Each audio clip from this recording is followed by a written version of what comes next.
Kayo po ba mga bossing ko ay problemado na naman tungkol sa usapin ng pera? Yung batibong napakatagal nating kumayod pero isang kembot lamang ay yan na naman, problema na naman. Ngayon po mga bossing, may tuturo ako po sa inyo. Mas mainam na gawin niyo po ito sa umaga. Mas mainam na makakapag-concentrate kayo sa panalangin at hindi kayo nagmamadali mga bossing. Ngayon po mga bossing, magwi-wish po tayo dito na tayo po hindi lagi namumblema sa pera. Or kaya kung kayo ay mananaya, isulat po ninyo dito ang numero po ninyo. Halimbawa mga bossing, ang favorite na numero, halimbawa po na lang ay 7, 7, 5, 8. Yan ang mga favorite ko numero. Tapos, ilang taon na ba ako? Ako po ay 41 na. Tapos mga bossing, ay di apat pa lang po ito. Ilang taon na po ang inyo pong mister?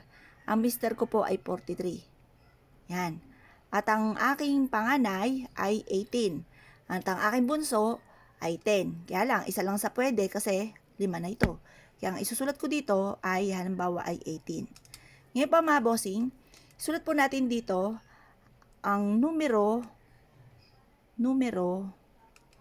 na ito ay tatamaan ko ng jackpot. Yan. Sulat nyo pong ganyan. Tapos, sabi nyo po dito, magkakaroon ako ng malaking bahay. Tapos, sulat nyo rin po dito, magkakaroon ako ng magagarang sasakyan. Tapos, magkakaroon ako ng negosyo na dito na ako yayaman. Tapos, ano pa ba? Hindi ako magkakaroon ng karamdaman, hindi ako magkakaroon ng karamdaman, ako at ang aming buong pamilya at ang taong nanonood nito. Yan.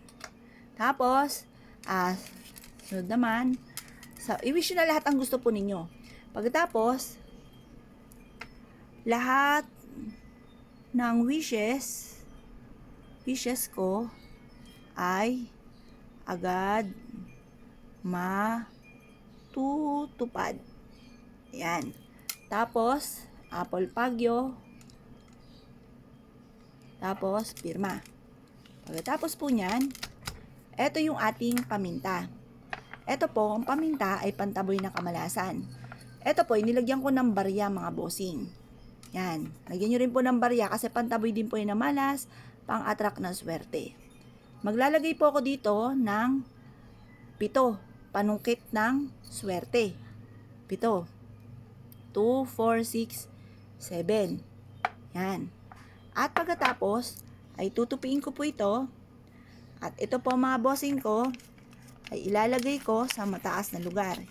Iipit po natin ito mga bossing sa may gawing silangan sa mataas na lugar dahil ito po isinulat po natin. Yan.